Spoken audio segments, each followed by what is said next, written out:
It's all about power. That's it. Yeah. That's it. But we're not organizing for power. We're dancing around it. We pray about it. We sing about it. Some of us even read about it. The rest of us speak about it. Whoa, nobody's organizing for power. This is our challenge. That's right. That's beloved Africans. This is our challenge. That's right. To begin to organize for power wherever we are. And a lot of times, you know, some of us are very uncomfortable about some things. Like, you know, me talking of Obama. They just gave imperialism a blackface. That's all they did. Yeah. They changed the color of imperialism. You know, if you're a painter, you're an artist, you can sketch. You can sketch in red, blue, green, purple, whatever color. So they just sketched it in black. And we bought the dummy. Yep. And we're so happy. Yeah.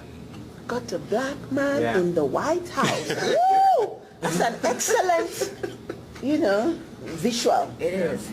Black man in the White House. Yeah. I hear people say, now I told my son he can aspire to be whatever he wants. Yeah. If your son is going to be the emperor of an empire that will murder me and my sons, your son is my enemy. Yeah, that's right. And the enemy of my people.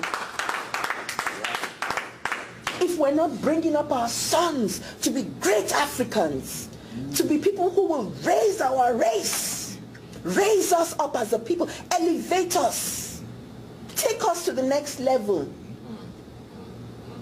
then may you have no sons. Let's be clear, this is bottom line. Wow. It's not about sentiments. This is it. Yeah. Because our people are dying. You see, for me, when I think about these things, what I see, the stake, I see children who die from diarrhea. Little, tiny things that you shouldn't die, you know, who die from stomach ache. Women die at childbirth, die for the most, the pettiest of diseases. Because of neocolonialism, because of imperialism. Yeah. We bury our people like you bury insects. That's the stake. That's what I'm talking about. Yeah. And you know, Africans on both sides of the Atlantic, or let me even say on all sides of the Atlantic, we're going to have to realize this. Because some of us, especially Africans who live in the so-called developed parts of the world, have developed a certain level of comfort that they want to keep at the expense of the rest. Oh yes. Of the race. Oh yes. And they do this by being on the side of imperialism. This is a painful discussion. It needs to be had. It's about class now. So let's stop talking about it. Let's do it. And start doing it. And you know, I say all this to say just three things from our ancestors. Kwame Nkrumah says, organization determines everything. That's it. Not individualism like we have now. A lot of us believe in the Trinity, me, myself, and I.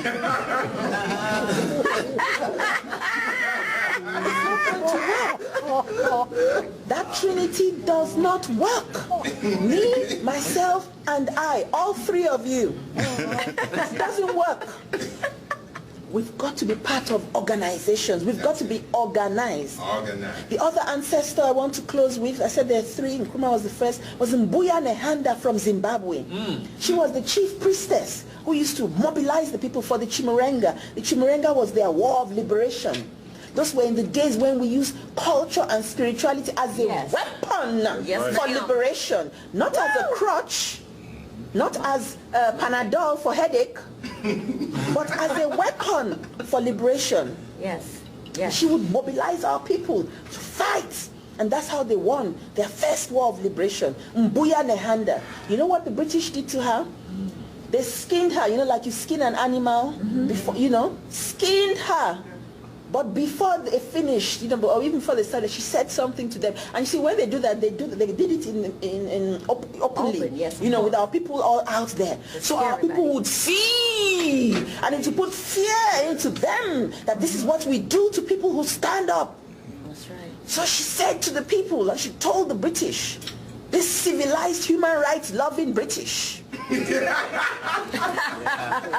skinned her like an animal. Yeah. She told them, she said, my bones shall rise again.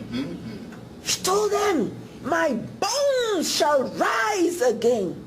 Her bones will only rise through you and I. Come on now. That is the only way her bones will rise. Through us. And that's what she meant. My bones shall rise again. And finally, the eternal words of Marcus Garvey.